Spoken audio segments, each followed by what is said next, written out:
जय शिवराय मित्रांनो, मी Amol Parab channel partner विशाल मात्रेसह पूर्ण टीमच्या वतीने तुम्हा सर्वांचं स्वागत करतो।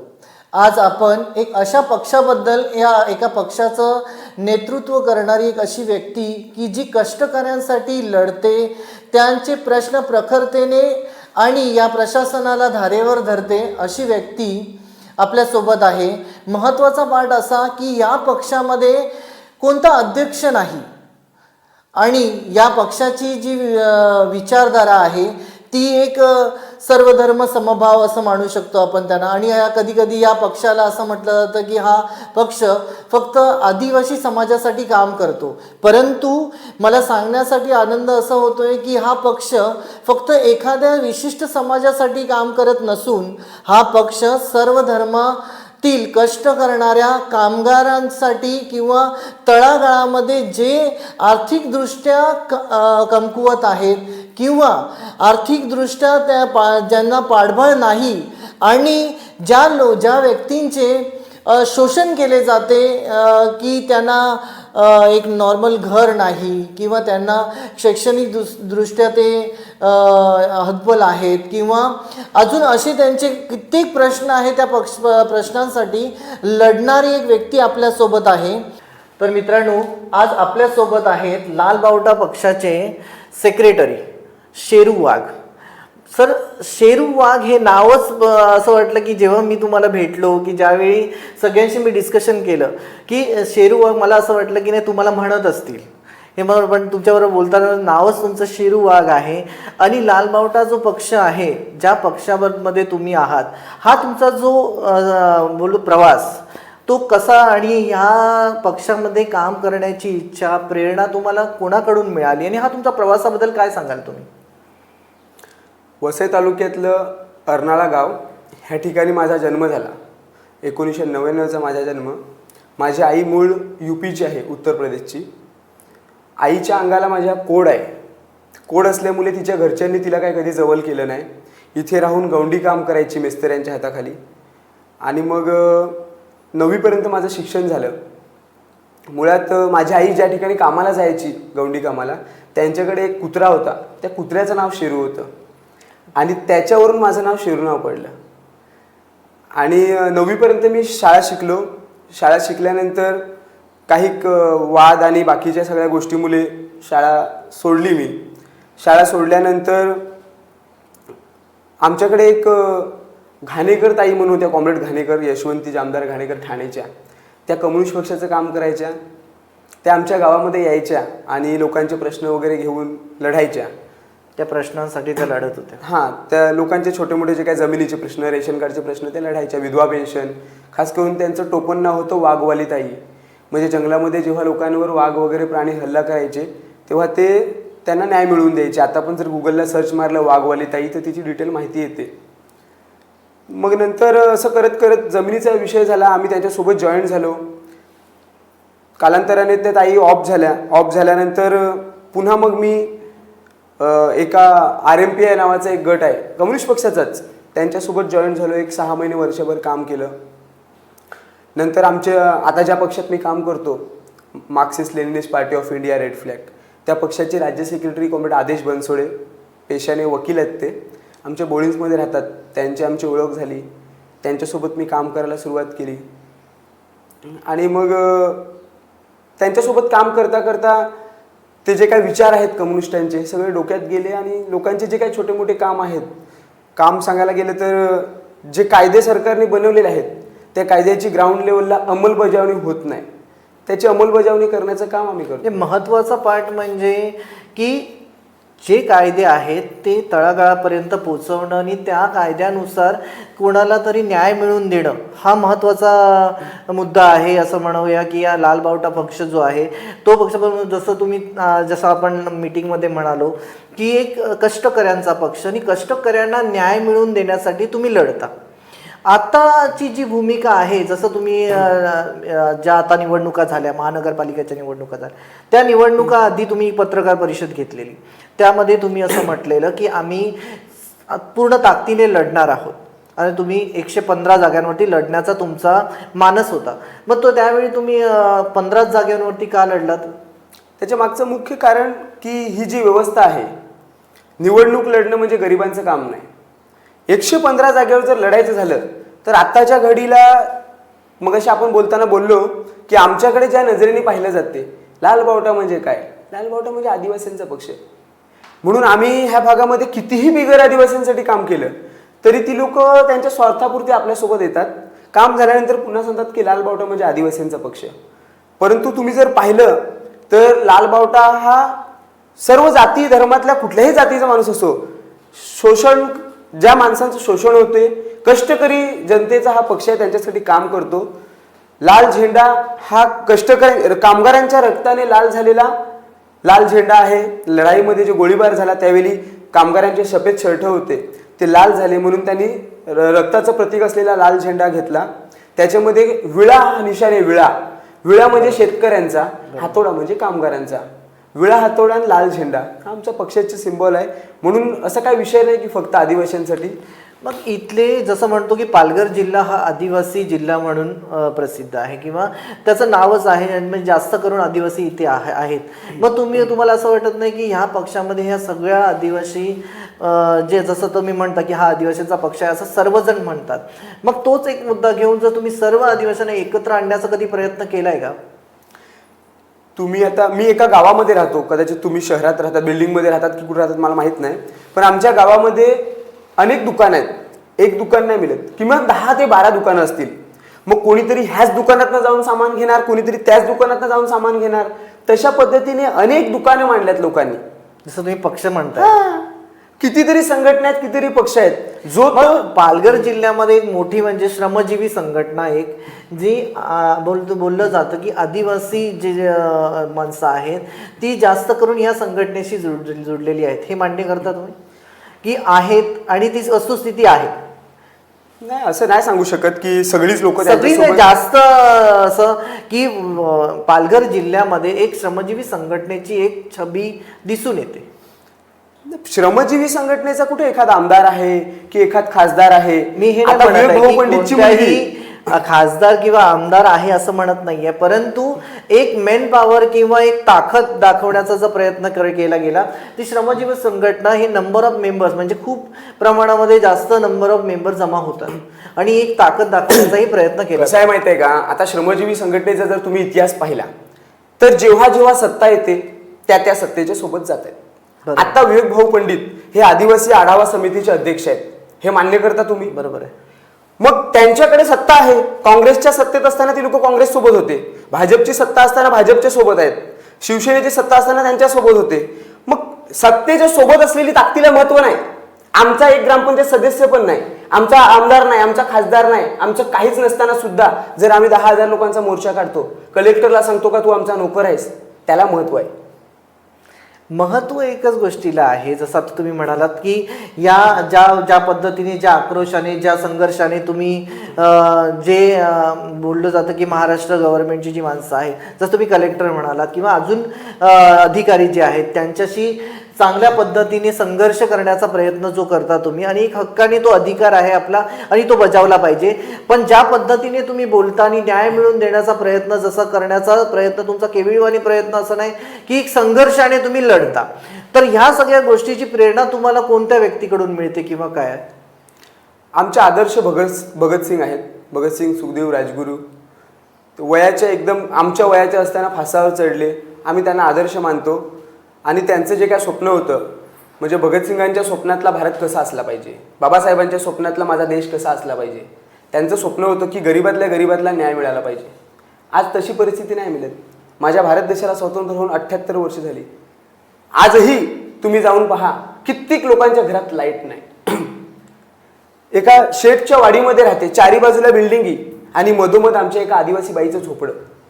वर्षानुवर्षे त्या घरात राहते. मुलगा 12वीला शिकतो, नवरा ऑफ झालाय, विधवा बाई 2 मुलांना लोकांची धुणीभांडी करते, जगते, पण तिच्या घरात लाईट नाही.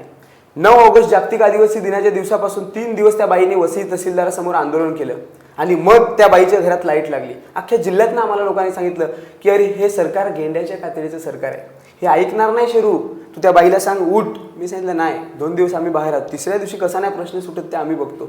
जर लाईट दिली नाही तर तहसीलदाराला कालोखात नाही ठेवला तर बघा MSCB वाल्यांच्या लाईटी कापून टाकू आम्ही, त्यांना पण अंधारात ठेवू आणि मग कसा प्रश्न सुटत नाही बघू. तिसऱ्या दिवशी त्या बाईच्या घरात लाईट पेटली. म्हणजे ह्या सगळ्या गोष्टी ज्या घडत आहेत किंवा तुम्हाला असं वाटतं की सगळ्या गोष्टीसाठी छोट्या छोट्या गोष्टींसाठी संघर्ष करावा लागतोय आणि हे जसं तुम्ही म्हणालात की 78 वर्ष 75 वर्ष 78 वर्ष जी पूर्ण झालेली आहे या पूर्ण झालेल्या कालावधीमध्ये तळागाळामध्ये जे असणारे आदिवासी पाड्यामध्ये राहणारे, जसं तुम्ही म्हणाल की वीटभट्टी हा खूप मोठा प्रश्न आहे की तो प्रश्न अजूनपर्यंत सुटायचं नाव घेत नाही आहे. मी त्या व्यक्तींबद्दल मला माहीत आहे. रिझन इज दॅट की त्या व्यक्तींना समोरून मी पाहिलं नाही आहे, मी समोरून भेट नाही दिली, परंतु त्यांची जेव्हा माहिती काढली गेली की त्या व्यक्तींना की आपला देश कोणता आहे, आपण कोणत्या राज्यामध्ये राहतो किंवा आपल्या देशामध्ये काय गोष्टी घडतात, ह्या सगळ्या गोष्टीची काहीही कल्पना नसणारे इनोसेंट, म्हणजे त्या व्यक्तींना कोणाचंच काय माहीत नाही अशा व्यक्ती आहेत. आणि त्यांच्यासाठी म्हणजे कोणी लढावं आणि त्यांच्यासाठी का म्हणून लढावं हा एक मोठा प्रश्न आहे खरं म्हणजे.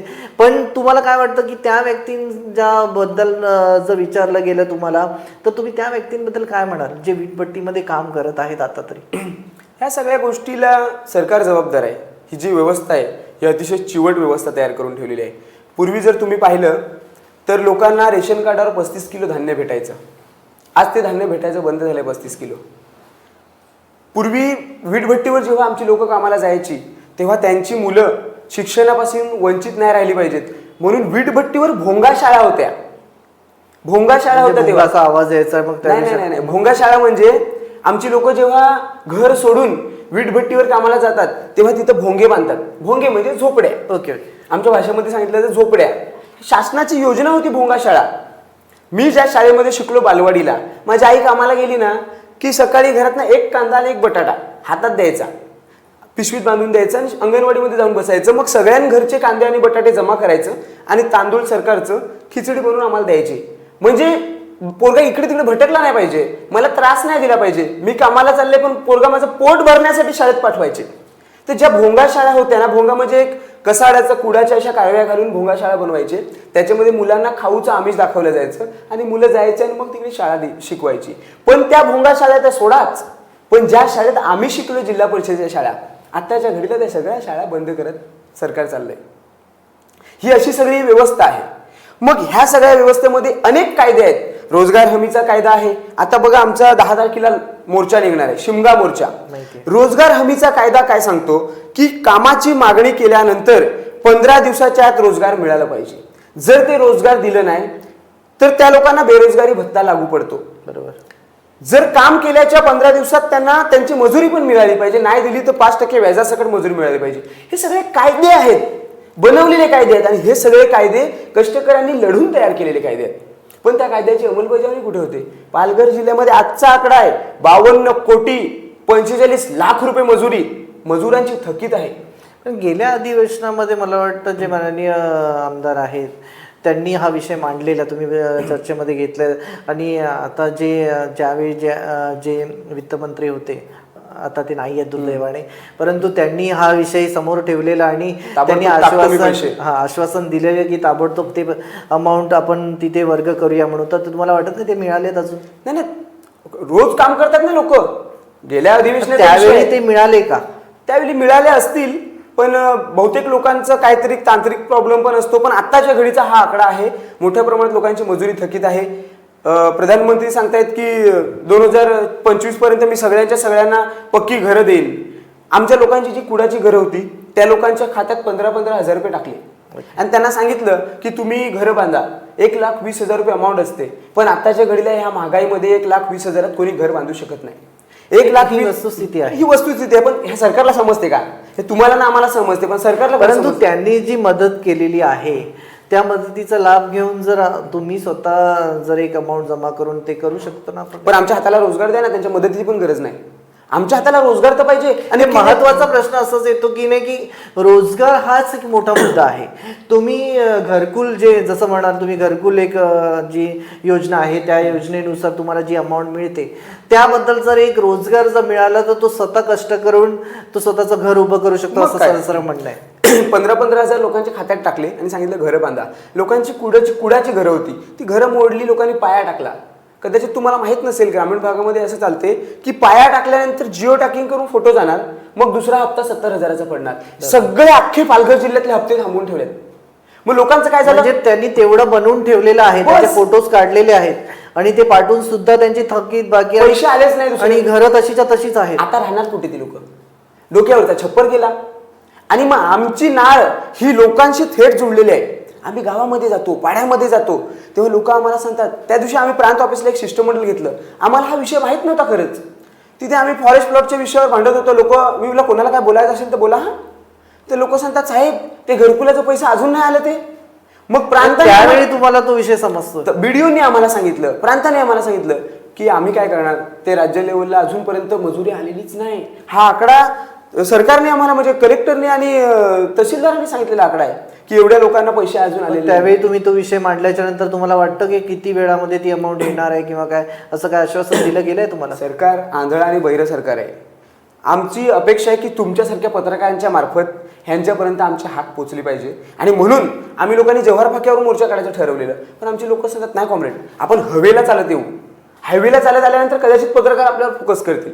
पण आताच्या घडीला ना ह्या सगळ्या गोष्टीवर पत्रकार सुद्धा फोकस करत नाहीत. लोकांची घरं उघडी पडल्यात. आमची लोक सांगतात मग मी प्रश्न कोणाच्या, त्यांनी सगळ्यांनी यायचे. प्रश्न तर सांगते आमच्या गाईचं पण आहे, प्रश्न तर आमच्या बकऱ्यांचं पण आहे. मग आमच्या बकऱ्यांना ढोरं पण सांगते मोर्चाला आणायची का? आणावंच लागेल. तर त्या मोर्चामध्ये लोक ढोरं पण घेऊन चालणार आहेत, कारण की आमच्या घरावरचा छप्पर गेला. आता जो होणारा मोर्चा आहे 10 तारखेच्या मोर्चामध्ये आम्ही मोर्चाचं नावच दिले शिमगा मोर्चा. शिमगा मोर्चा म्हणजे काय? शिमगा होळी हा मुख्य आमचा सण आहे. आमची लोक सण काय साजरा करतात? तांदळाच्या पिठाच्या पापड्या बनवतात, त्या पापड्या तेलामध्ये तलतात. पण आताची महागाई किती वाढली आहे, ह्या महागाईमध्ये तेल घेणं शक्य नाही. मग आमचे लोक आता काय करतात, चुलीवर भुजून, कदाचित तुम्ही बघितलं असेल तेलामध्ये पापड नाही तळले तर मग चुलीवर भुजतात, तशा त्या पापड्या चुलीवर भुजून पोरांना खायला देतात. कडू कांद्याच्या वली, गोडे कांदा भेटत नाही, मग कडू कांद्याच्या वली लखाडीमध्ये टाकून त्या निवलून आणि पोरांना खायला देतात. मग हे सगळं घेऊन आम्ही तहसीलदारासमोर मांडणार आहोत. त्या दिवशी बकऱ्या चालवणार आहोत, पापड्या घेऊन चालणार आहोत, आमच्या कडू कांद्याच्या वली कशा आम्ही खातो ते सगळं सरकारसमोर मांडणार आहोत. तुम्हाला असं वाटतं की याच्यामध्ये मेन उद्देश तुमचा आहे, हे सगळे मुद्दे तुम्ही मांडणार आहात त्यामध्ये, की जसं तुम्ही असं म्हणालात की जसे घरकुलचा विषय आहे किंवा थकबाकी ज्यांची अमाऊंट आहे ती आहे, अजून असे काय काय विषय आहेत की तुम्ही तिथे मांडणार आहात? ते एकूण 15-20 विषय आहेत. जल जीवन मिशन योजना, जे प्रधानमंत्री सांगतायत की हर घर जल से नल से जल, पूर्णपणे फेल झालेली योजना आहे. डहाणू तालुक्यातला सुकट आंबा म्हणून एक गाव आहे, त्या गावामध्ये टाकी बांधली, टाकीमध्ये पाण्याचा थेंब पण नाही, बाजूला शाळाच आहे, पोरं खेळायला चढलीने वरून 2 मुली जागेवर मेल्या. म्हणजे लोकांचा जीव घेण्यासाठी टाकी बांधलाय. मी ज्या गावात अर्नाळ्यात राहतो 10 वर्ष झाली टाकी उभी केलंय, त्याच्यावरून आतापर्यंत 5 ते 6 लोक मेली. तुम्ही युट्यूबला सर्च मारून बघा, मौत का कुआ टाका, तुम्हाला तो व्हिडिओ दिसेल लगेच. म्हणजे वरून लोक पडतात आणि मरतात. लोकांच्या घरापर्यंत नल गेलं पाहिजे म्हणून गाडून नेलंय. ह्याच्यामध्ये काय आहे की कॉन्ट्रॅक्टदार ठेकेदारांची किशं भरली, त्यांच्या घरात मात्र गेले पाणी पोचलं. त्यांच्या घरात 2-2, 3-3 नल आहेत, गरम पाण्याचा नल वेगळा. तुम्हाला असं वाटतं की तुम्ही अशी मागणी केली की ह्या सगळ्या गोष्टीच्या योजना ज्या होत आहेत, या ज्या वेगवेगळ्या योजना आहेत त्या योजनांना अमाऊंटही दिली जाते, परंतु त्याचं प्रॉपर ऑडिट होत नाही असं तुम्हाला सरळ दिसून येतं? पूर्णपणे भ्रष्टाचार. आता त्या दिवशी विक्रमगड तालुक्यातला आमच्या एका कॉम्रेडने विषय घेतला की आपटी आणि चिचघर गावातला प्रश्न आहे. गावात 2 विहिरी मंजूर झाल्या एकाच गावात. आता एक विहीर बांधली चिचघरला आणि दुसरी विहीर नेली आपटीला. पण आपटीला विहीर नेल्यानंतर ती विहीर नवीन नाही बांधली, खासदार फंडातून आलेली जुनी विहीर, त्या विहिरीला रिपेअरिंग केली आणि सांगितले का हीच विहीर. म्हणजे ह्या सगळा मोठा भ्रष्टाचार चालू आहे. आणि ह्याच्यामध्ये ग्राउंड लेवलचा अधिकारी पासून ते जिल्हा लेवलचा अधिकारी सगळं सामील असतो. ह्यांना काय माहित नसते हे सगळं. ह्या सगळ्या गोष्टी तुम्हाला एवढ्या माहिती आहेत आणि तरीही तो आवाज तिथपर्यंत, म्हणजे राज्य शासन असेल किंवा केंद्र शासन असेल, तिथपर्यंत पोहोचतच नाही असं सरळ दिसून येतं ना तुम्हाला? पोचत पण असेल, आता तुम्ही ते दुर्लक्ष केलं जातं असं सरळ बोलताय. हा, बघून दुर्लक्ष करतायत. मग त्यासाठी काय, फक्त मोर्चा काढणं, त्या मोर्चामधून आता जसं तुम्ही लास्ट टाइम जो मोर्चा काढला 35,000 माणसं मला वाटतं होती, तर त्यावेळी तुम्हाला जो 6 महिन्याचा काय कालावधी दिला गेला आहे, तुम्हाला वाटतं त्या 6 महिन्याच्या कालावधीमध्ये काय होईल? कसं आहे की 10 प्रश्न घेऊन जेव्हा आम्ही लढतो ना, तेव्हा 10 प्रश्न जरी सुटले तरी ताबडतोब 20 प्रश्न तयार होतात. ही सगळी व्यवस्था बनवून ठेवलेली आहे. आम्हाला चांगला आलेला अनुभव आहे. एक विषय घेऊन गेला का तो विषय सुटत नाही तर 4 प्रश्न तयार झाले. आम्ही मागणी करायचो पूर्वी, आमच्या लोकांना घरकुल मिळालाच पाहिजे. घरकुलं तर आली, पहिला हप्ता टाकला. आता लोक सांगतात ते मरूनच तुझी घरकुलं, त्याच्याकरता होती ती पण घरं गेली. म्हणजे लढाई कधीच थांबणार नाही. अशी किती घरं आहेत की ज्यांच्या हातामध्ये 15-15 हजार रुपये आलेले आहेत आणि त्यांनी आपलं एक स्ट्रक्चर उभं केलेलं आहे आणि पुढील हप्ता त्यांचा नाही असा नंबर आहे तुमच्याकडे काय? त्याचा काय आकडा सांगू शकत नाही, पण पालघर जिल्ह्यामध्ये अशी मोठ्या प्रमाणात परिस्थिती आहे. की जर समजा आपण आपल्या चॅनल थ्रू जर तिथे जातोय तर अशी घरं आपल्याला बघायला मिळतील की त्यांनी तेवढं स्ट्रक्चर बनवून ठेवलेलं आहे, परंतु एवढा कालावधी निघून गेला, परंतु त्यांच्या पुढे अमाऊंट न मिळाल्यामुळे ती आहे ती तशीच पडलेली आहे. मोठ्या प्रमाणात आहेत. तुम्ही जर अर्नाळ्यात जाऊन पाहिलं, लांब पण तुम्हाला जायची गरज नाही, आमच्या अर्नाळ्यामध्ये पण अशी मोठ्या प्रमाणात कातकऱ्यांची घरं आहेत की त्यांना हप्तेच पडलेले नाहीत. ते वरचं अख्खं सगळं तसंच उघडच आहे. मग तुम्हाला असं माहिती आहे की ह्या योजनेनुसार हा किती कालावधी जातो की किती कालावधीमध्ये ती अमाऊंट पूर्णपणे त्या व्यक्तीला मिळाली पाहिजे, असा काय कालावधी आहे असं वाटतं तुम्हाला? पहिला हप्ता 15,000चा पडला की त्यांनी 4 दिवसात बांधव नाही तो 5 दिवसात बांधव. पाया बांधला की लगेच दुसरा हप्ता 70,000चा पडला पाहिजे. म्हणजे ते फोटोज किंवा त्याचे प्रूफ लगेच केल्याच्यानंतर लगेच लगेच गेले पडतात. पाहिजे. मग हे आता तुम्हाला असं वाटतं किती कालावधी निघून गेलाय की 15,000 पडल्याच्या नंतर? 6-6 महिने झाले लोकांची घरं बांधून. अहो कायदे खूप तयार केलेत. आता बावनकुळे साहेबांनी, महसूल मंत्री आहेत आपले, त्यांनी एक कायदा नवीन GR काढला जो की NA प्लॉट बद्दल तुम्ही म्हणताय. नाही, घरकुलांसंदर्भात तुम्हाला मी सांगतो की 5 ब्रास वाळू ही मोफत दिली पाहिजे कोणाला, घरकुल धारकांना. कारण की आता एक अमाऊंट व्यतिरिक्त 5 ब्रास वाळू मोफत दिली पाहिजे. अजूनपर्यंत पालघर जिल्ह्यामध्ये आम्ही सतत तो विषय घेतो. फक्त 4च लोकांना मिळाले वाळू, ती पण आमच्या अर्नाळ्यातल्या, आमच्या पाड्यातल्या. आणि ती पण कशी मेहरबानी करून, कोष्टी साहेब तहसीलदार होते त्यावेळी, अख्ख्या पालघर जिल्ह्यात कोणालाच वाळू नाही. कलेक्टर मॅडम सांगतात की आपल्या जिल्ह्यात वाळूचा साठा नाही, पण तो GR सांगतो की जर तुमच्या जिल्ह्यात साठा नसेल तर बाजूच्या जिल्ह्यातनं आणून द्या, पण आणून द्या. पण ती दिली गेली पाहिजे. कुठे नाही. आता 5 ब्रास वाळू म्हणजे 25-30 हजाराची झाली. 1,20,000 मधनं 25-30,000 वाळूलाच गेले. ही सगळी व्यवस्था खूप चिकट आहे आणि खूप मोठे मोठे लोकांचे प्रश्न आहेत. पण आम्ही काय करणार, आम्ही खूप छोटी लोक आहोत. आम्ही फक्त लढायचं काम करतो. असं नाही म्हणून चालत की आम्ही छोटी माणसं आहोत. तुम्ही लढताय, खूप चांगल्या पद्धतीने लढताय आणि खूप तुमचा संघर्ष हा महाराष्ट्र पाहतोय.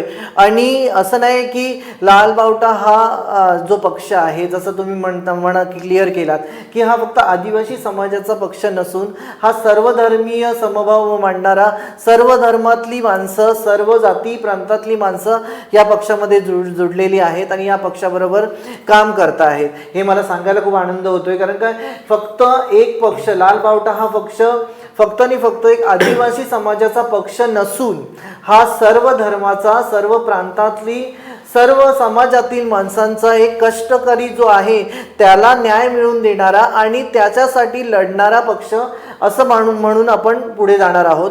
आता महत्त्वाचा एक असा मुद्दा येतो की लाल बावटा पक्षाचे तुम्ही पदाधिकारी आहात आणि तुम्ही जसं सेक्रेटरी आहात, त्या पद्धतीने ज्या पद्धतीने शेरू वाघ माध्यमांसमोर बोलतात किंवा महाराष्ट्रासमोर एवढ्या प्रखरतेने बोलतात, अधिकाऱ्यांसमोर प्रखरतेने बोलतात, तशाच पद्धतीने ज्या पद्धतीने तुम्ही तुमचं नॉलेज किंवा जसं तुम्ही म्हणाल की नॉलेज गेन केलेलं आहे आणि एक व्यक्ती समोर येऊन वेगळ्या आपली छबी ठेवतो आणि त्याच पद्धतीने असं नाही वाटत की असे शेरू वाघ जशा पद्धतीने तुम्ही बोलता तसेच तुमच्या समाजातील किंवा तुमच्या पक्षातील अनेक व्यक्ती अशाच पद्धतीने बोलले पाहिजेत. आणि त्यासाठी तुम्ही काय करता आणि तुमचा काय उद्देश आहे की आता जसं तुम्ही म्हणालात की लास्ट टाइम एका पत्रकार परिषदेमध्ये तुम्ही म्हणाला ॲट्रॉसिटी हा एक तुम्ही मुद्दा जास्त वेळ उच्चारता किंवा बोलता, हे तुमचे अधिकार आहेत आणि हे संविधानाने दिलेला खूप मोठा अधिकार आहे आणि त्या अधिकाराचा तुम्ही चांगल्या पद्धतीने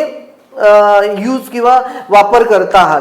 त्याचबरोबर देशाने किंवा या संविधानाने आपल्याला जो अधिकार दिलेला आहे त्याचबरोबर आरक्षण सुद्धा तुम्हाला चांगल्या पद्धतीने मिळालेलं आहे.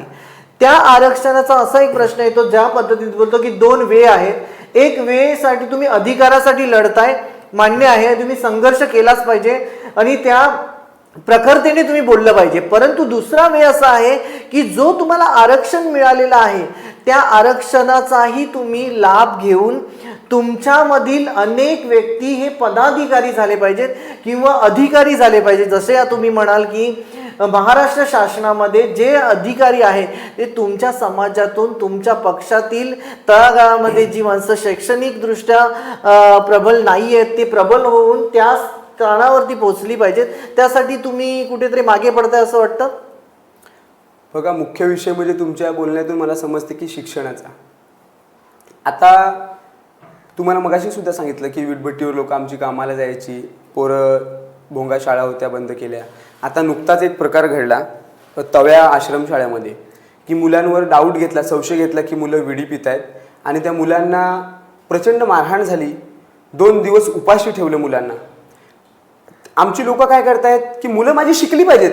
कोणत्या आईला आणि कोणत्या बापाला असं वाटणार नाही की माझी मुलं शिकली नाही पाहिजेत, आणि कोणत्या आई आणि कोणत्या बापाला असं वाटेल की मी वीटभट्टीवर काम करते तर माझ्या मुलाने पण तेच करावं. बरोबर आहे. सगळ्यांच्या आईला असं वाटते, बापाला वाटते की माझा मुलगा शिकून कोणतरी साहेब झाला पाहिजे. पण ही व्यवस्था, पुन्हा त्या व्यवस्थेवर मी येतो, ही व्यवस्था नालायक आहे 1 नंबरची. बघा, आता तुम्हाला कदाचित माहिती असेल, मी फक्त एक अर्ज द्यायला जिल्हा परिषदला गेलो होतो. बघितलं तर एवढ्या उन्हामध्ये हजारो लोक आमचे बसलेले बाहेर. झेंडा नाही दिसत, बावटा नाही दिसत. बरं, कोणत्या संघटनेचे, कोणत्या पक्षाचे आहेत?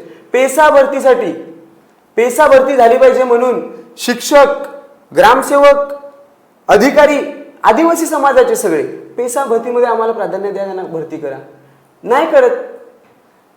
उन्हा तानात बसून तिथे राहिलेले लोक 6-6, 7-7 दिवस आंदोलन करतात. त्या आश्रमशाळेमध्ये मुलांना मारहाण झाली, त्यांना जेवायला नाही दिलं, त्या मुलांचं शाळेचे दाखले नावं कमी करून हातात दाखला दिला आणि हाकलून काढलं. मग हा जो प्रकार आहे त्यासाठी तुम्ही आवाज उचललाय? आम्ही आवाज उठवला. प्रांत ऑफिसला गेलो. IAS अधिकारी प्रांत आम्हाला सांगतात की नाही, त्या पोरांना आम्ही ऍडमिशन करतो. पोरांना जरी तुम्ही शिक्षकांवरती कारवाईची मागणी केली? आम्ही कारवाईची मागणी केली. आमचं शिष्टमंडळ गेलं, त्या पोरांना आम्ही घेऊन गेलो की साहेब असा असा प्रकार घडलाय. जरी मुलांनी विडी पिली, दारू पिली, काही केलं तर ती एक आश्रमशाळा आहे. आश्रमशाळेला कंपाऊंड असते. त्यांना एकदा पालकांनी शाळेत नेऊन टाकलं की पुन्हा पालकांशिवाय बाहेर पडू देत नाही. विडी आतमध्ये आली कशी ह्याची चौकशी करा. बरोबर. मग त्यांनी सांगितलं की ठीक आहे, मी मुलांना पुन्हा शाळेत घ्यायला सांगतो आणि बाकीची कारवाई चालेल. मी सांगितलं ते चालणार नाही. आमची मुलं आणि मारहाण करणारा शिक्षक त्याच शाळेत राहू शकत नाही. शिक्षकांवर कारवाई करा. कारण की शिक्षक काय करणार, नेक्स्ट टाइम त्याला वरचा दबाव असणार, पण तो मॉनिटरच्या मार्फत मुलांना पुन्हा मारहाण करायला लावणार. म्हणून त्या शिक्षकावर कारवाई करा. एका शिक्षकावर कारवाई झाली, ज्या शिक्षकाने मारहाण केली त्या शिक्षकावर. पण ज्या मुख्याध्यापकांनी नाव कमी करून त्यांना हकललं होतं त्याच्यावर काहीच कारवाई झाली नाही. म्हणजे त्या शिक्षकांवर कारवाई झाली, परंतु मुख्याध्यापकावरती कारवाई नाही झाली. त्याच्यासाठी आम्ही पुन्हा प्रांत ऑफिसला पत्र दिलेलं आहे की कारवाई करा. आणि आम्ही लोकांचे आमचे एक आंदोलन वेगवेगळं. एक महत्वाचा असा पण एक मुद्दा, जसं तुम्ही आता जो मुद्दा मांडलात त्या मुद्द्यामध्ये एका शिक्षकावरती कारवाई होते की एका वर्गातील विद्यार्थ्यांना त्यांनी मारहाण केली आणि त्या मारहाणीच्या नंतर त्याच्यावरती जी कारवाई झाली ती मीडिया थ्रू या महाराष्ट्रासमोर आलेली दिसून येत नाही, असं तुम्हाला वाटतं की नाही? आणि हे चुकीचं आहे. ज्यावेळी कारवाई होते आणि ती कारवाई का झाली हे या महाराष्ट्राला कळलं पाहिजे, या देशाला कळलं पाहिजे की ह्या गोष्टी का घडतायत. जी कष्टकऱ्यांची किंवा गरीब मुलं आहेत, जी आदिवासी पाड्यामधून येणारी जी मुलं आहेत, त्यांना जो अधिकार आहे शिक्षणाचा अधिकार, शेवटी तिथे काही झालं असेल त्यावरती डायरेक्टली एक ॲक्शन घेणं, त्यांना काढून टाकणं त्या शाळेमधून किंवा त्यांना दाखला देऊन तिथून निघून जा असं सांगणं, हे एका मुख्याध्यापकावरती खूप मोठा प्रश्नचिन्ह निर्माण होतो जसंच दिसतं ना. त्या प्रकरणात जेव्हा मला माहीत पडलं तर आता सांगायला मला लाज वाटते. रात्री 1 वाजता तुमच्यासारख्या पत्रकारांनी मला फोन केला की तू काही कर पण तू ये सकाळी. मी सांगितलं सोमवारचा वार आहे, मला सोमवारी यायला जमणार नाही, माझा वार वसईचा आहे, माझी लोक वसईला येऊन वाट बघतील, तर मला नाही जमणार. मग मी माझ्या बाकीच्या कार्यकर्त्यांना सांगितलं की तुम्ही वसई हँडल करा, मला तिथे जावंच लागेल. तिथे गेल्यानंतर पत्रकारांनी तो विषय माझ्या समोर आणला. पत्रकारांनी विषय समोर आणल्याबरोबर त्या पत्रकारांच्या उपस्थित त्या मुलांच्या पालकांना घेऊन आणि IAS अधिकारी विशाल खत्री नावाचे प्रकल्प अधिकारी आहेत डहाणूचे, त्यांच्यासमोर गेलो, विषय मांडला. त्यांनी सांगितलं घेतो, पुन्हा सांगितलं शिक्षकावर कारवाई होणार नाही, परीक्षा चालू आहे. आम्ही ताबडतोब आमच्या कमिटीने तिथे निर्णय घेतला की आपण 17 तारखेला आंदोलन करायचं. आंदोलन कसं करायचं, पोरांचं भविष्य उद्ध्वस्त होणार आहे, आपण पोरांची शाळा या साहेबाच्या दालनात भरवायची. आम्ही लोकांनी एक छोटासा व्हिडिओ बनवला आणि सगळ्या पत्रकारांना पाठवला आणि इन्स्टाला पण टाकला व्हिडिओ. आता जर तुम्ही बघितलं तर 2 लाख लोकांनी तो व्हिडिओ बघितलाय.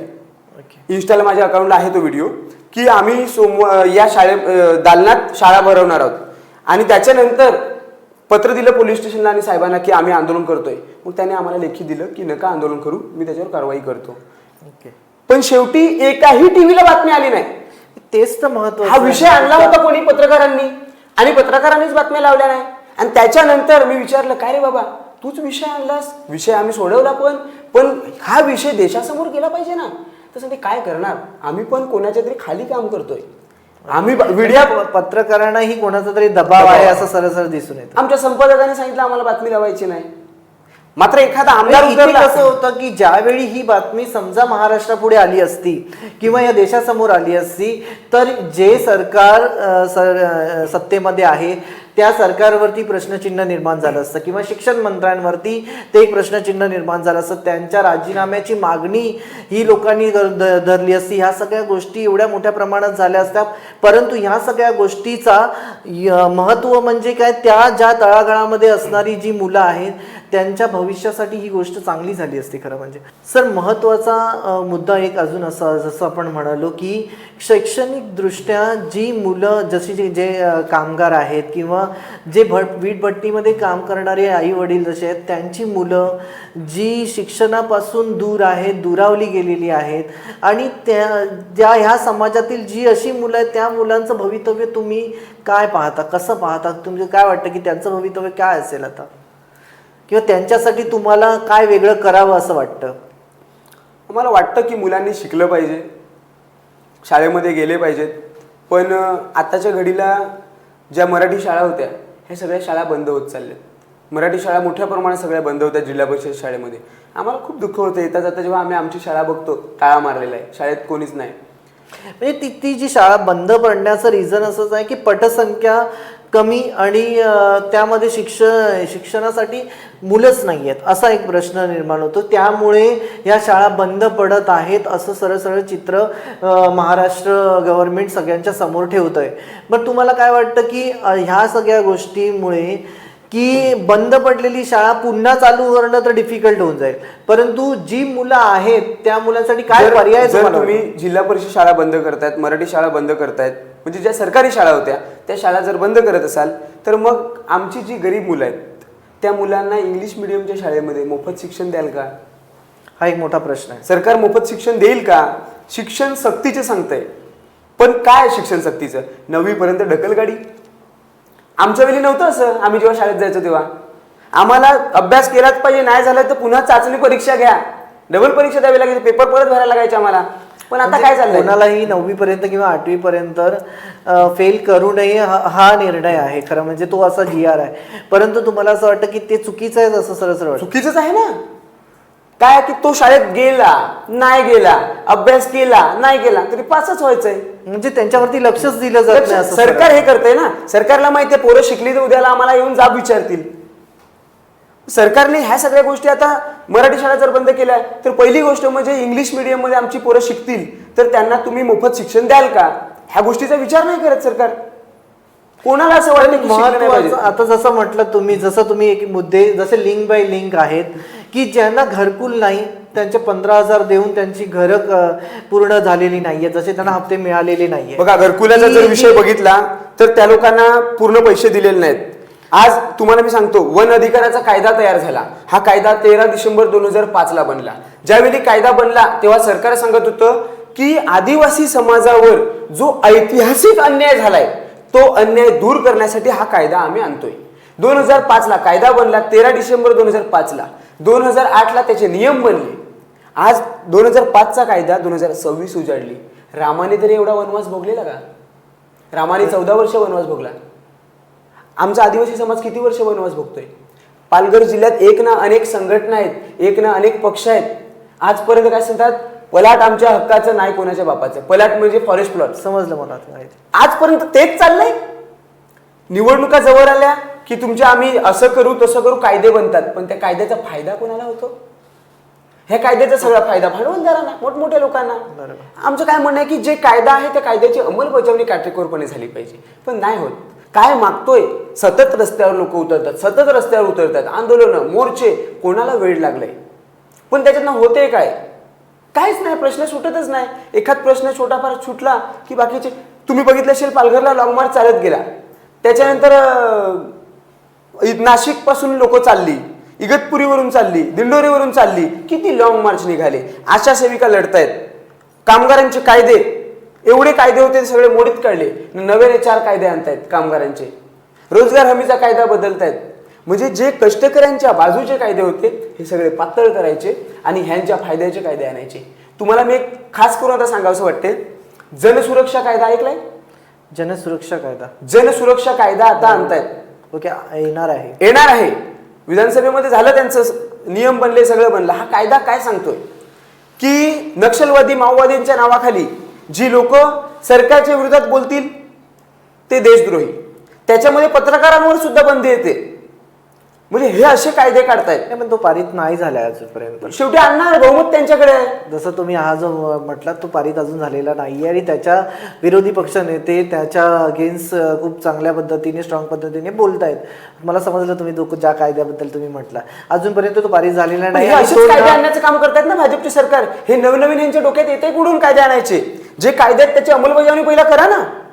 ओव्हरऑल आता तुम्ही या ज्या डिस्कशनमध्ये तुम्ही भारतीय जनता पार्टी जो पक्ष आहे आणि तो महाराष्ट्र शासन सत्तेमध्ये आहे, केंद्रशासित सत्तेमध्ये आहे, तुम्ही त्याच्या अगेन्स्ट आहात असं सरळ दिसून येतं. फक्त भारतीय जनता पार्टी नाही, ज्यावेळी काँग्रेस होती त्यावेळी आमचा पक्ष काँग्रेसच्या विरोधात सुद्धा लढला. जी लोक सत्तेत असतील त्यांनाच जाब विचारणार ना. नाही, प्रश्न आता भाजप सत्तेत आहे तर भाजपला जाऊन जाब विचारणार. राहुल गांधीला कसं काय आम्ही जाऊन विचारणार? बरोबर आहे. म्हणून जो सत्तेत येईल त्याच्या विरोधात लढणार. त्यांच्या विरोधात लढणार या त्यांच्या विरोधामध्ये जे कायदे ते बनवतात त्यांच्या विरोधात लढा. फक्त त्यांच्या विरोधात लढणार, त्यांच्या विरोधात पण लढू. त्यांच्या जेव्हा डोक्यामध्ये हे सगळे असे विचार येतात तेव्हा ते सगळे कायदे बनतात ना. ते ह्या लोक, ही विचाराची लढाई आहे, ही कधी संपणारी लढाई नाही मिळत. ते तर आहेच. तुम्ही म्हणजे आता हे म्हणजे हा जो प्रवास कुठपर्यंत नेण्याचा आणि काय तुम्ही याच्या पुढे, आता तुम्ही जसं 10 तारीखला जो मोर्चा आहे त्यामध्ये तुम्ही आता मागील एवढे मोर्चे तुम्ही काढले, त्या मोर्चाने काय साध्य झालं, तुम्हाला काय मिळालं? लोकांचे जे काय प्रश्न आहेत ते प्रश्न, छोटे मोठे प्रश्न सुटतायत, मोठे प्रश्न आहेत ते आम्ही एक लढाई म्हणजे कशी असते की आज हे 10 प्रश्न घेऊन गेलो ते ह्या स्टेपवरून त्या स्टेपवर नेऊन ठेवण्याचं काम करतोय. ह्या मोर्चाचा मागचा आमचा मुख्य उद्देश एकच आहे की विधानसभेमध्ये अधिवेशन चालू आहे. आमचा जर हा मोर्चा निघाला तर तुमच्यासारख्या पत्रकारांनी जर त्याच्यावर फोकस केला तर कदाचित विधानसभेमध्ये कोणतरी आवाज उचलेल आणि त्या लोकांची मजुरी त्यांच्यापर्यंत भेटेल. हा आमचा मुख्य उद्देश आहे. हा जो 1 महिन्याचा जो अधिवेशन आहे आणि त्या अधिवेशनामध्ये बजेट पण झालं, तुम्ही पाहिलं असेल. बजेटमध्ये शेतकऱ्यांसाठी पण खूप चांगल्या पद्धतीने बजेट असं दिसून येते ओव्हरऑल. आता इंटरनल गोष्टी ज्यावेळी ते समिती काय निर्णय करते आणि त्या समितीवरून काय म्हणजे त्याचा निर्णय काय येतो त्याच्यावरती ते डिसाईड होणार आहे की 2 लाख रुपीज कसे कोणाला आणि कसे माफ होणार आहेत ह्या सगळ्या गोष्टी. पण हा जो 1 महिना जो आहे, असं तुम्हाला वाटतं हा क्रुशल आहे आणि ज्यावेळी अधिवेशन चालू असतं त्यावेळी ज्यावेळी तुम्ही असे मुद्दे मांडता आणि त्यानंतर सर्वांसमोर ते मांडण्याचा प्रयत्न करता आणि असं वाटतं की तुम्हाला तो अधिवेशनामध्ये उचलला जाईलच. पत्रकारांनी वगैरे जर आवाज उचलला तर काही कामदार आहेत, ती लोक विचार करणारे लोक आहेत. म्हणजे व्यक्तिशः तरी त्यांना असं वाटते की ती लोक कष्टकऱ्यांच्या बाजूने आहेत, जरी पक्ष तिथे असला तरी उचलतील आवाज, असं आमची अपेक्षा आहे. जरी नाही आवाज उचलला तर मग रस्त्यावरची लढाई आम्ही चालू करून ठेवू. रस्त्यावरची लढाई लढणं आमचं काम आहे, दुसरं आम्ही त्याला करू काय शकतो. आता तुम्ही जर पालघर जिल्ह्यामध्ये पाहिलं तर मोठ्या प्रमाणात कुपोषणाचा प्रश्न आहे, मोठ्या प्रमाणात कुपोषणाचा प्रश्न आहे, रोजगाराचा प्रश्न आहे, शिक्षणाचा प्रश्न आहे, जमिनीचा प्रश्न आहे. आता एक ना अनेक प्रकल्प येत आहेत, वाढवण बंदर येत आहे, लोकांना नकोय. तुम्ही विरोध केला असं सरळ दिसतं. लोकांना नकोय वाढवण बंदर, तरी सुद्धा वाढवण बंदर येत आहे.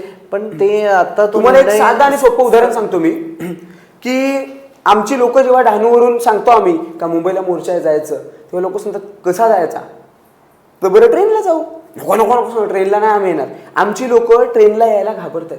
मग ही जी बुलेट ट्रेन जाणार आहे ह्याच्याने कोणाचा फायदा होणार? इथल्या भूमिपुत्रांचा फायदा नाही होणार. ते तर आहे. आमच्या लोकांनी जरी वांगावरून विरारला यायचा प्रयत्न केला ना तरी विदाऊट तिकीटचा आम्ही जातो. ऑन कॅमेरा तुम्हाला सांगतो, विदाऊट तिकीटचा आम्ही जातो, कधीच तिकीट काढत नाही. पण मग जर 15 रुपये तिकीट काढायची आमची ऐपत होत नसेल, हिंमत होत नसेल, तर मग बुलेट ट्रेनचं 200-250 रुपये आम्ही कसं काय तिकीट काढणार? 200-250 खूपच जास्त आहे त्याची तिकीट. मग कसे काय एवढं तिकीट काढणार? आणि त्याच्यानंतर ह्या जमिनी कोणाच्या जाणार? त्या भूमिपुत्रांच्या जाणार. आणि याचा फायदा कोणाला होणार? मोठमोठ्या लोकांना होणार. दिल्लीवरून बसला का सुपकन गेला पाहिजे.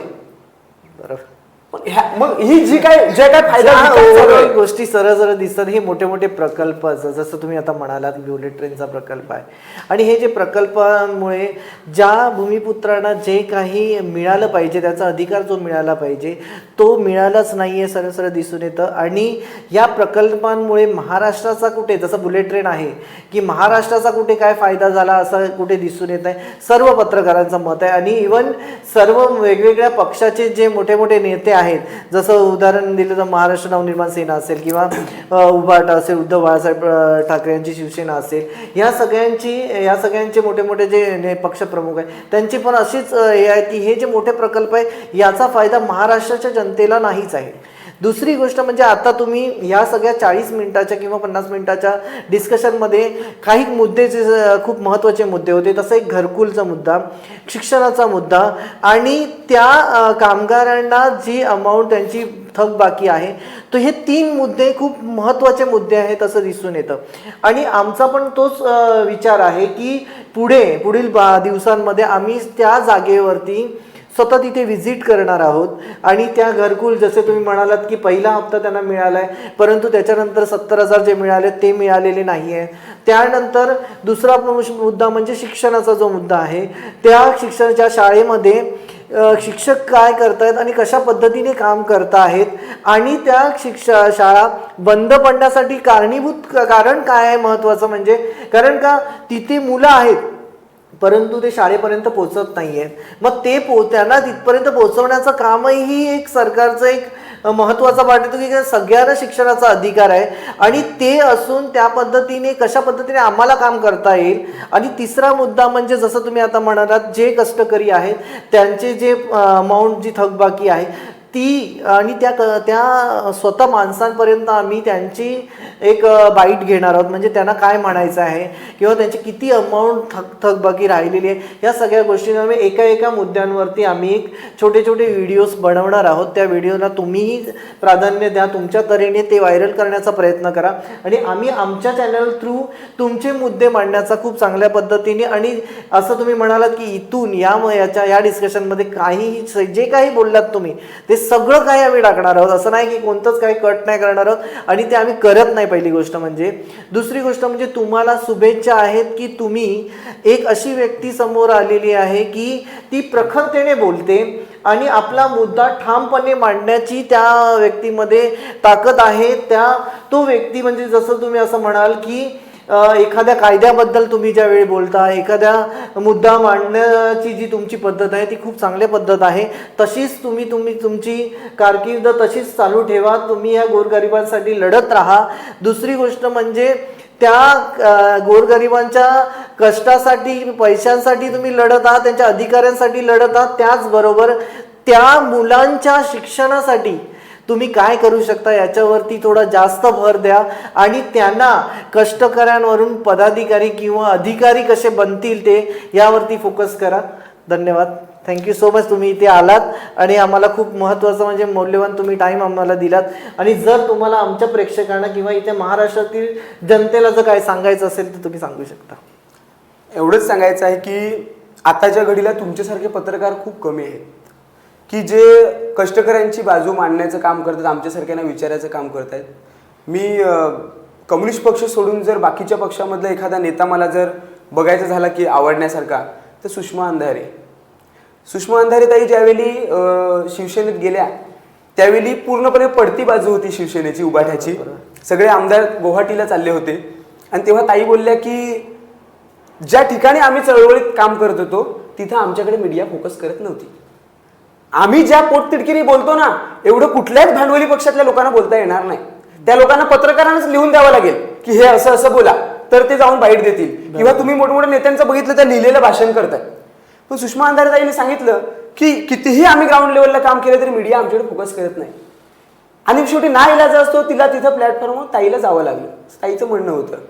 तर त्याच पद्धतीने मी सुद्धा सांगतो की आम्ही लोकांचे जिव्हाळ्याचे प्रश्न घेऊन लढतो. पण तुम्ही पाहिलं असेल की कुठेच मीडिया आमच्याकडे फोकस करायला तयार नाही. त्या लोकांना तेवढा वेळ नाही. मात्र एखाद्या नेत्याने शर्ट कुठल्या रंगाचं घातलंय ते बघायला त्या लोकांकडे वेळ असते. ती लोक तिथे लगेच फोकस करतायत. तर तुम्ही आम्हाला या ठिकाणी बोलावलं. या पालघर जिल्ह्यातल्या अतिशय कष्टकरी जे मेहनत करून जगणारी लोक आहेत त्यांच्या विषयावर चर्चा करण्यासाठी आम्ही तर बिनपगारी आणि फुल अधिकारी 24 तास लोकांसाठी काम करत असतो. मात्र तुम्ही वेळ दिला तुमचा आणि ह्याच्या माध्यमातून संबंध महाराष्ट्रभराला आमच्या लोकांच्या भावना आमचे प्रश्न पोचतील. कदाचित हा व्हिडिओ आमदार खासदारांपर्यंत पण पोचू शकतो आणि कदाचित मोर्चा निघायच्या अगोदर किंवा मोर्चा निघून जरी हे लोकांचे प्रश्न सुटू शकतात तुमच्या मार्फत. तर तुमचे मी आभार मानतो आमच्या पक्षाच्या वतीने आणि संघटनेच्या वतीने. आणि अपेक्षा आहे आमची की नेहमी लोकांचे जे काही प्रश्न असतात त्या प्रश्नावर आम्ही येत राहू, बोलत राहू. तुम्हाला आम्ही आमच्या गावामध्ये आमच्या पाड्यामध्ये ग्राउंड लेवलला घेऊन जाऊ. लोकांची वस्तुस्थिती तुम्ही बघा की लोकांपर्यंत काय चाललंय. आम्ही जेव्हा लोकांना विचारतो की आपल्या देशाचं नाव काय, तर लोक सांगतात पालघर ना रे का वसई.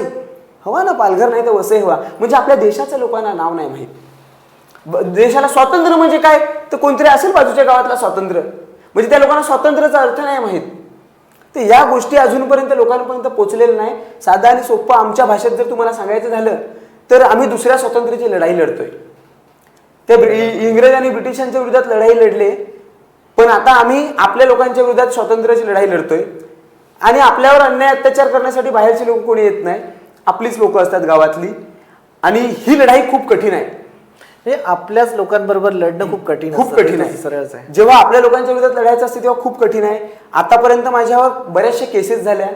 मी बऱ्याच वेळ जेलमध्ये गेलो, 2 वर्ष तडीपार राहिलो. त्यावेळी मला बाकीच्या भांडवली पक्षातल्या लोकांनी पण मदत केली, पण अशी बाकीची मदत नाही. पण प्रहार पक्षामध्ये हितेश जाधव म्हणून एक आमचे मित्र होते, ते काम करत होते. त्यावेळी मला त्यांनी बरीचशी मदत केली. माझ्या घरी माझ्या आईला त्यांनी आर्थिक मदत केली. बरंच काय सहन केलं. आज माझी बायको LLB करते, वकिली करते. मी आता 10वीची परीक्षा देण्याचा प्रयत्न करत होतो, पण ह्या सगळ्या गोष्टीमुळे राहून गेलं. लोक शिकतायत, आमची नवीन नवीन कार्यकर्त्यांची फळी तयार होते. तुम्ही एवढं सगळं बोलत असताना मला सांगितलं की हिंमत कुठून येते, शिकले कुठून. तर आम्ही कुठून काय शिकलेले नाहीत, ही लोक आम्हाला शिकवतात. लोकच शिकवतात कसं लढायचं. परिस्थिती शिकवते. परिस्थिती तर आहेच, पण आमची सामान्य लोक आम्हाला शिकवतात घोषणा कशा द्यायच्या, बोलायचं कसं, तलासरीला गेल्यानंतर त्यांच्या भाषेत कसं बोलायचं, डहाणूला गेल्यानंतर त्यांच्या भाषेत कसं बोलायचं. तर हे आमची लोक सगळे शिकवतात. आणि आम्ही जेव्हा आमच्या भाषेत आमच्या पद्धतीने बोलतो तेव्हा ती अधिकाऱ्यांना सुद्धा साध्या सोप्या भाषेमध्ये समजते. आणि आतापर्यंत तुम्हाला सांगतो की आम्ही जेव्हा लोकांचे प्रश्न घेऊन अधिकाऱ्यांना शिव्या घालतो, किती काही बोलतो, पण अजूनपर्यंत एकाही अधिकाऱ्याने वैयक्तिक मनाला वाईट वाटून घेतलेलं नाही मिळत. कारण की त्यांना माहिती आहे की आम्ही जे बोलतो हे त्यांचं काम आहे आणि मोठ्या प्रमाणात आम्हाला अधिकारी सपोर्ट करतात. आणि हे सत्य सुद्धा आहे ना, ते सत्य सुद्धा आहेत. पण तुम्हाला सांगतो ना की ही जी व्यवस्था आहे, पत्रकारांवर बातमी लावण्यासाठी वरिष्ठांचा दबाव, अधिकाऱ्यांना काम करण्यासाठी वरिष्ठांचा दबाव, नाईलाजास्तव मोर्चा अडवावा लागतो पोलिसांना. पोलिसांची ना आमची काय दुश्मनी आहे. पोलीस बनण्याच्या अगोदर त्यांच्या पण आई वडिलांनी अशाच पद्धतीने आंदोलन आणि मोर्चे केले असते. बरोबर आहे. आज दुर्दैव असं आहे की पत्रकारांची संघटना आहे, सगळ्यांची संघटना आहे ह्या देशामध्ये जगामध्ये, पण पोलिसांची संघटना नाही. पोलिसांचं दुखणं, पोलिसांचे प्रश्न पोलीस कुठे मांडणार. पण आम्ही काही वेळी सांगतो की अंदर की एक बात है ना, पोलीस हमारे साथ है. पण काही वेळी पोलिसांच्या विरोधात आम्हाला स्टंट घ्यावा लागतो. इकडे हा जी की नोकरी ना जी का घर, वरून आदेश येईल त्या पद्धतीनेच त्यांना वागावं लागेल. तर अधिकारी सुद्धा आता आम्ही मोर्चे काढतो, काय करणार, त्यांच्या हातात जेवढे तेवढे करतायत. पण काही जे धोरणात्मक निर्णय आहेत राज्य लेवलचे, केंद्र लेवलचे, त्या गोष्टी नाही होऊ शकत. बरोबर. असे खूप मोठे मोठे प्रश्न आहेत. आपण येत राहू, भेटत राहू, लोकांसमोर विषय मांडत राहू.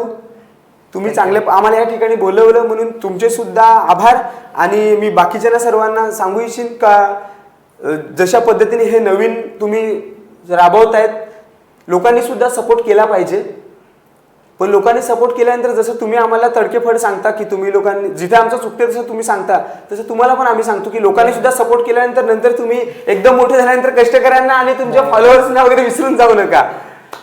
नाही, महत्त्वाचं एकच आहे की ज्यावेळी तुम्ही ज्या पद्धतीने लढता याला हिंमत खूप मोठी लागते. आणि ज्या पद्धतीने बोलता त्या पद्धतीने सर्वांनी जे आवाज उचलला पाहिजे तसंच तुम्हाला बघून सर्वजण तशाच पद्धतीने बोलतील. तुमच्या समाजातील किंवा तुमच्या पक्षातील अनेक असंख्य असे शेरू वाघ निर्माण व्हावेत अशी आमची शुभेच्छा आहेत. आणि धन्यवाद, तुम्ही इथे आलात. Thank you so much. धन्यवाद. Thanks a lot.